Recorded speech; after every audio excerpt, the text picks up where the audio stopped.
বন্ধুরা আজ করে নেব স্নিগ্ধ শুক্তো। তার জন্য আমি এই সবজিগুলো নিয়েছি।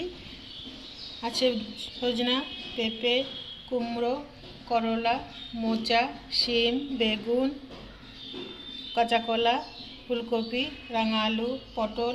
এটা করার জন্য প্রথমে কড়াইয়ে আমি একটা শুকনো খোলায় মশলা করে নিচ্ছি। প্রথমে দিয়ে দেব 5 ফোড়ন 1 চামচ মতো, আর দিয়ে দেব হাফ চামচ জিরে। মশলাটা ভেজে নেব।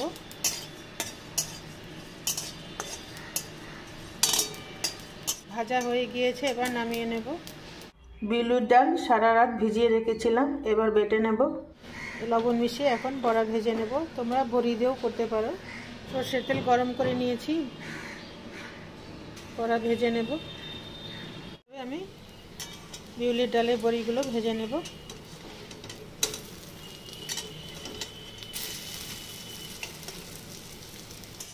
লাল করে ভেজে নিয়েছি, এবার তুলে নেব। বড়িগুলো নামিয়ে নিচ্ছি।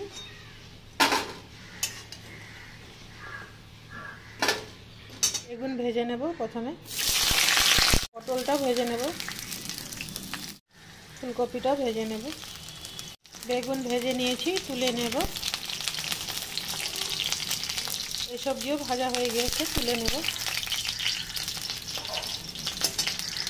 ভেজে নেব, ভেজে নিয়েছি, এবার তুলে নিচ্ছি। তেজপাতা, 5 ফোড়ন, সবজি দিয়ে দিয়েছি।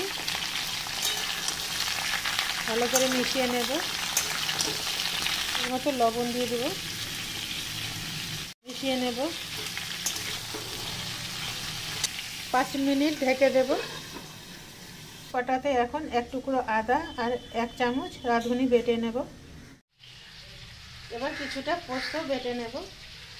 এবার দিয়ে দেব বেটে নেওয়া আদা রাঁধুনি বাটা। মশলাটা একটু কষিয়ে নেব। স্বাদটা ভালো হওয়ার জন্য দিয়ে দেব চিনি। পোস্ত বাটাটা দিয়েও একটু নেড়ে চেড়ে নেব।